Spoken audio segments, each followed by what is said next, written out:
নমস্কার। আজ আমরা জানব পুনর্জন্ম আর আত্মা সম্পর্কে হিন্দু ধর্ম কি বলে, আর বিজ্ঞানের দৃষ্টিতে এর ব্যাখ্যা কি আছে। হিন্দু ধর্ম বিশ্বাস করে আত্মা অমর, দেহ নশ্বর, কিন্তু আত্মা চিরন্তন। বলা হয় আত্মা কখনো জন্মায়ও না, মরেও না।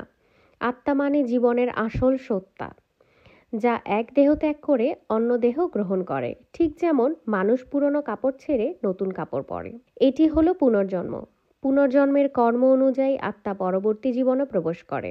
হিন্দু দর্শন মতে আত্মা জন্ম মৃত্যুর চক্রে আবদ্ধ, মুক্তি পাওয়ার একমাত্র পথ মোক্ষ। বিজ্ঞান কি বলে পুনর্জন্ম নিয়ে? আধুনিক বিজ্ঞান আত্মার অস্তিত্ব সরাসরি প্রমাণ করতে পারেনি, তবে কিছু গবেষক ও মনোবিজ্ঞানী পুনর্জন্ম বিষয়ে গবেষণা চালিয়েছেন, যেমন ডক্টর ইয়ান স্টিভেনসন।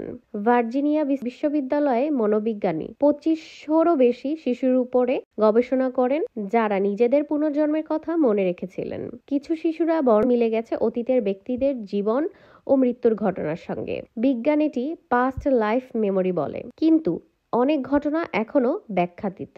আধ্যাত্মিক ও বৈজ্ঞানিক দৃষ্টিভঙ্গির মিল আছে কি? হিন্দু ধর্ম বলে আত্মা অদৃশ্য কিন্তু চিরন্তন।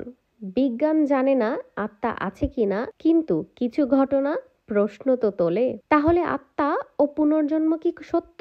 হয়তো এর উপর উত্তর একদিন আমরা সবাই জানব, কিন্তু যতদিন না জানি ততদিন এই রহস্য আমাদের আত্মজিজ্ঞাসা ও জ্ঞান পিপাসা বাড়িয়ে তোলে। পরিশেষে বলতে পারি, পুনর্জন্ম শুধুই বিশ্বাস নয়, এটা এক চেতনার প্রশ্ন। জীবন কি একবারই, নাকি এটা একটা যাত্রা? আপনার কি মত? কমেন্টে লিখে জানাতে ভুলবেন না। আর আমার এই আধ্যাত্মিক জার্নিতে আমার সঙ্গেই থাকুন সাবস্ক্রাইব করে। নমস্কার। হর হর মহাদেব।